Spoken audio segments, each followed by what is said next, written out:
રાજ્યમાં ભર શિયાળે કમોસમી વરસાદની આગાહી કરવામાં આવી છે। હવામાન નિષ્ણાંત અંબાલાલ પટેલે કમોસમી વરસાદની આગાહી કરી છે। તેમણે કહ્યું, બનાસકાંઠા, મહેસાણા, સાબરકાંઠામાં કમોસમી વરસાદ આવી શકે છે। પશ્ચિમ સૌરાષ્ટ્રના હવામાનમાં પણ પલટો આવશે। જૂનાગઢનું વાતાવરણ પણ વાદળછાયું રહેશે।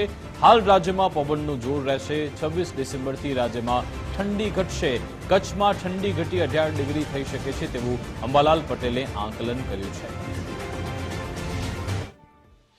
હવામાનમાં ભારે પલટા આવી રહ્યા છે। તારીખ 25, 26, 27 ડિસેમ્બર આસપાસ એક મજબૂત પશ્ચિમ વિક્ષોભ ભૂમધ્ય સાગર મેડિટેરેનિયન સીમાથી આવી રહ્યો છે। આના લીધે દેશના ઉત્તરી પર્વતીય પ્રદેશો, રાજસ્થાનના ભાગો, મધ્યપ્રદેશના ભાગોમાં ભારે કમોસમી વરસાદ થવાની શક્યતા રહે છે। કોઈ ભાગમાં 1 ઇંચ કે તેથી 2 ઇંચ વરસાદ થવાની શક્યતા રહે છે। જેના લીધે ઉત્તર ગુજરાતના ભાગો, પંચમહાલના ભાગો, સાબરકાંઠાના ભાગો અને ગાંધીનગર સુધીના ભાગો, ક્યારેક અમદાવાદના ભાગો પણ અસર થઈ શકે છે। કમોસમી વરસાદ થશે પવનની સાથે અને દક્ષિણ ગુજરાતનું હવામાન પણ પલટાશે।